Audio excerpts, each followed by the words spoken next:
भुवनेश्वर में एहरसगान प्रकृति प्रेमियों, आज के व्लॉग में आपका स्वागत है। हम भुवनेश्वर के भव्य राजभवन उद्यान में हैं, जो वर्षों से शहर की शान रहा है। आइए इस विशाल उद्यान में टहलें और इसकी सुंदरता को करीब से निहारें। जैसे ही आप मुख्य मार्ग पर चलते हैं, आप तुरंत ही हरे भरे लॉन को देखेंगे जो दूर तक फैले हुए हैं। ये उद्यान शांतिपूर्ण सैर के लिए एक आदर्श स्थान है। मुख्य मार्ग के किनारे बने फूलों की क्यारियों में विभिन्न प्रकार के मौसमी फूल खिलते हैं।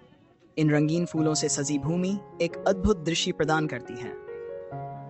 यहाँ आपको गेंदे के फूल से लेकर सूरजमुखी, गुलाब से लेकर बेगोनिया तक के फूलों का शानदार मिश्रण मिलेगा।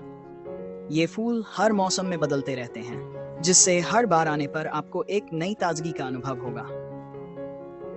इस उद्यान की एक खासियत इसका अद्वितीय गुलाब उद्यान है।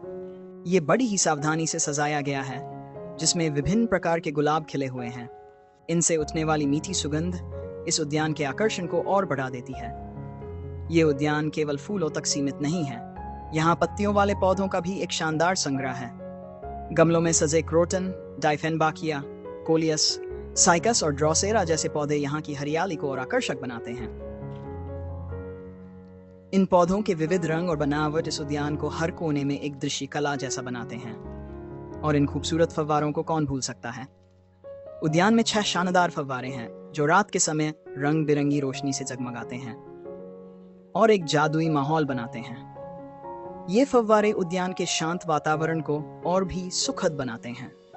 इस उद्यान का एक और रोचक हिस्सा इसका इन हाउस नर्सरी है, जहां सभी पौधों की देखभाल की जाती है। इस नर्सरी में पौधों, फूलों और हरियाली को तैयार किया जाता है, जिससे उद्यान साल भर हरा भरा और खूबसूरत बना रहता है। राजभवन उद्यान में एक किचन गार्डन भी है, जहां विभिन्न प्रकार की सब्जियां उगाई जाती हैं। ताजे टमाटर से लेकर पत्तेदार साग तक यहां उगाई गई सब्जियां राजभवन की रसोई में उपयोग की जाती हैं। ये आश्चर्य की बात नहीं है कि इस उद्यान को वर्षों से कई पुरस्कार मिल चुके हैं। राजभवन उद्यान को सिटी का बेस्ट गार्डन का खिताब कई बार मिला है, खासकर प्लांट लवर्स एसोसिएशन और क्षेत्रीय पौधा संसाधन केंद्र द्वारा आयोजित वार्षिक पुष्प प्रदर्शनी और उद्यान प्रतियोगिता में।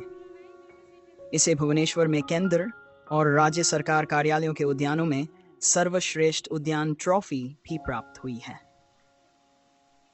चाहे आप फूलों की प्रशंसा करने आए हों, फव्वारों के पास शांति का अनुभव करना चाहें या सिर्फ हरियाली का आनंद लेना चाहें, राजभवन उद्यान प्रकृति में एक अद्भुत पलायन प्रदान करता है।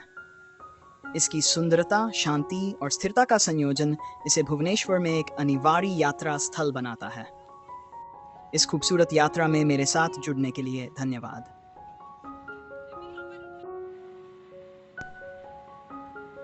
भुवनेश्वर स्थित राजभवन उद्यान आम जनता और विद्यालय के छात्रों के लिए निम्नलिखित विवरण के अनुसार खुला रहेगा।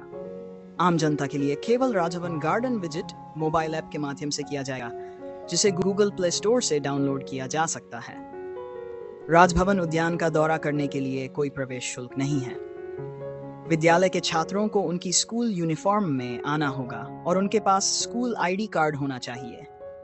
उन्हें पर्याप्त संख्या में शिक्षकों और अन्य विद्यालय कर्मचारियों के साथ आना होगा।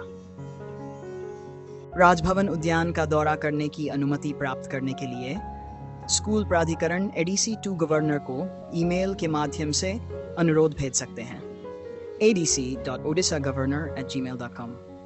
अनुरोध में निम्नलिखित जानकारी शामिल होनी चाहिए: पर्यवेक्षक का पूरा नाम और संपर्क विवरण, निर्धारित दौरे की तारीख, छात्रों की संख्या, शिक्षकों की संख्या और गैर शिक्षण कर्मचारियों की संख्या, अन्य प्रासंगिक विवरण।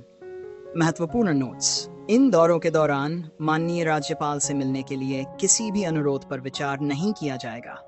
दौरा करने वाले छात्रों और उनके पर्यवेक्षकों को राजभवन सुरक्षा के नियमों और विनियमों का पालन करना होगा। राजभवन परिसर के अंदर भोजन और पेय पदार्थों की अनुमति नहीं है। दौरे के दौरान छात्रों या उनके पर्यवेक्षकों को होने वाली किसी भी दुर्घटना, चोट या अप्रिय घटना के लिए राजभवन प्राधिकरण जिम्मेदार नहीं होगा। आम जनता या स्कूल के बच्चों को दी गई उद्यान यात्रा की अनुमति किसी भी अप्रत्याशित घटना या आवश्यकताओं के कारण किसी भी समय रद्द या वापस ली जा सकती है। For general public, from 13th January 2025 to 22nd January 2025 from 2:30 p.m. to 5 p.m. No entry of visitors after 4:30 p.m. For school students up to class X from 13th January 2025 to 22nd January 2025 from 8:30 a.m. to 10 a.m. except on Sundays, only on the basis of a written request from school authorities. यदि आपको यह यात्रा पसंद आई हो तो इसे like, share और subscribe करना न भूलें। अगली बार तक प्रकृति के साथ जुड़े रहें।